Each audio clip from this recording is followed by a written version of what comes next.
All right, boys, welcome back to Knicks Daily. Today we've got a major update on Mitchell Robinson. So Ian Begley reported that Tom Thibodeau said Mitchell Robinson is not doing anything new in his rehab. He's running, jumping, but not taking contact yet. That probably doesn't seem like much, and it really isn't. I mean, obviously we'd love to see a better, more optimistic update on Mitch, but I don't think anybody's surprised that this is going to take longer than expected.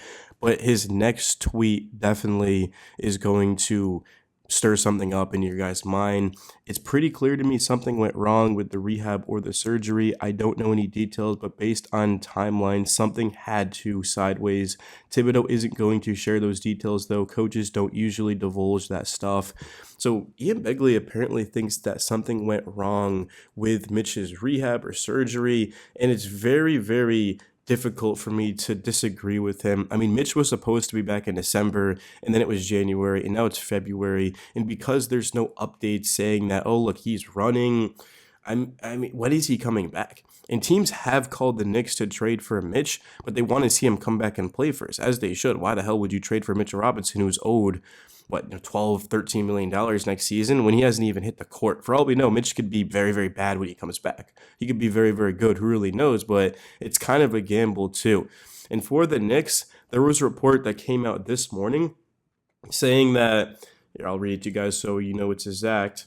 Okay, so league sources told The Athletic that they are under the impression that the Knicks are open to moving the oft-injured Robinson, often injured, I believe that's supposed to say, who will make $14.3 million this season and $12.9 million next season. The big man, who has been a defensive anchor for New York for several seasons, underwent foot surgery in May and is yet to play in a game this season. Knicks head coach Tom Thibodeau said this week that Robinson is not practicing with the team and just began running and jumping. Oh, okay, so I guess he has began running and jumping. I apologize. A minute ago I said that he hadn't been, but still, I mean, the fact that he just started doing that and it's January 30th at the time we were recording this, there's no way he's going to be back in early February. I wouldn't be shocked if he's back in March.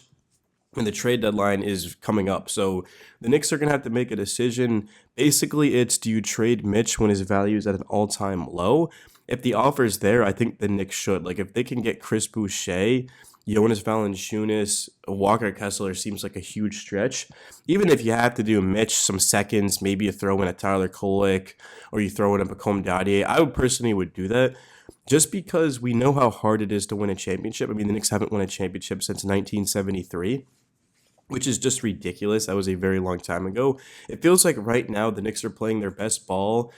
Absolutely, something could change, but I mean, the Knicks outside of Mitch are healthy, so like fully healthy. So if this team trades Mitch and they get a very good, let's say, wing depth piece or even a big, this team's gonna have a chance. And the Celtics, they haven't looked the best this year. I get that they're 33-15, and the Knicks are only a game behind them, but it's the Cavs are 38-9. But legitimately, I think the Knicks can beat those teams. I think the Knicks can beat anyone. I know Thunder kind of have given us issues this season, but just getting depth is going to be huge. So you don't have to rely as much on your starters. Like Boucher is a 37% three-point shooter at 6'9". He's shooting over 50% from three in January. Can block shots, can defend, can score around the basket. He's just going to take a lot of pressure off of some of these other guys like OG, McHale, and Hart. I mean, nobody's actually doing more on the wing than them. They're doing everything. They're literally first, second, and third in minutes, and they've got to be efficient. They've got to defend. It's just a lot. So I think Boucher could help. Obviously, Valanciunas would take a lot of pressure off of Cat. Now, the Knicks wouldn't be able to play them together, but if Cat were to get hurt, or again, if the Knicks want to cut Cat's minutes down for the playoffs, like Valanciunas certainly is capable of that. So I would be all for that too. So to me, personally, I don't think the Knicks should trade Mitchell Robinson just because I don't see them being able to get much just because he hasn't played. And clearly other teams are going to know that he hasn't even been practicing with a team because it's been reported. Like they're going to know that when they look into Mitch. But at the same time, if the Knicks can get something like I just named, I personally would pull the trigger on that. It sucks to trade Mitch and draft capital, even if it's second round picks and maybe a young guy that you just drafted. But the goal is to win a championship. And if the Knicks can help them do that, I personally would. Because Mitch he just can't stay healthy, man. Like, even when he comes back, there's always going to be the thought or the concern that he's going to get injured again. And I know everyone likes to blame Joel Embiid, and rightfully so, but like, you can't really just blame Embiid because at the end of the day, like, yeah, Embiid did get him hurt, but Mitch still got hurt. And if that were to happen again, like he's still hurt and he's unavailable too. Now, the upside of Mitch, I mean, he's only 26 years old, very, very young. Obviously, the best offensive rebounder in basketball, very good rim protector, can change a game, can change a series, but you can't change anything if you're not on the court. So the Knicks, to be honest, yeah, they're open to trading Mitch. It doesn't say that they're trying to trade Mitch, right? It just says that they're open to, and it makes sense too. If I was Leon Rose, right, the executive GM of the Knicks, I would say the same thing. Hey, look, Mitch is available, but don't think we're going to sell him short because we believe in him when he comes back and we know what he's capable of. So if you want him, you got to give us something worth it.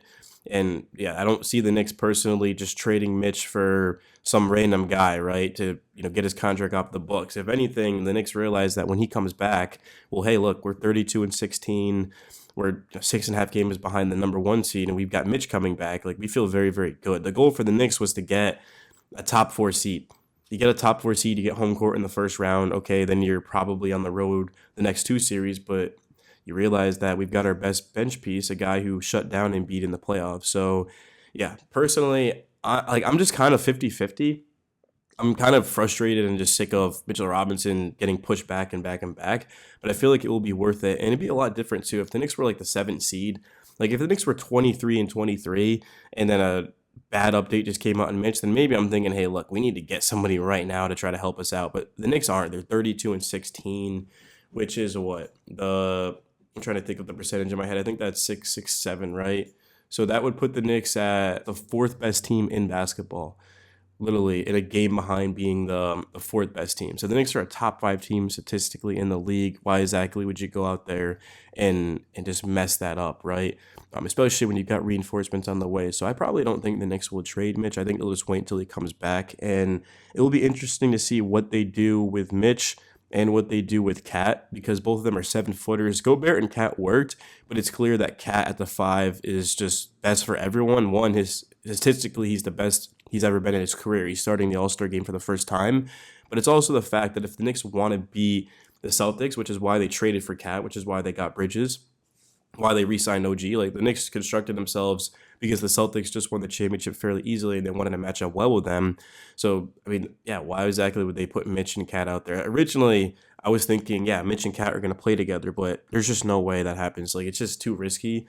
So Mitch is going to come off the bench, and Cat, he's going to be playing. This is another reason to why they should trade Mitch, is Cat's going to be playing probably 40 minutes a game, which means that there's only 8 minutes available for Mitch. If Cat plays 38, then there's 10 minutes available. So, like, if the Knicks got Chris Boucher, they could get 15 to maybe probably 18 minutes out of him versus 8 to 10 out of Mitch. But those 8 to 10 minutes out of Mitch can, again, just completely change everything because Cat's not known for his defense. So if they put Mitch on, let's say, like Giannis, like if the Knicks meet the Celtics, if the Knicks meet the Bucks in the second round, or maybe even the first round, all of a sudden they can put Mitch out there on Giannis and just give Cat a breather. Well, Cat wouldn't be guarding Giannis. It'd probably be OG or Bridges or something like that. But yeah, I don't know.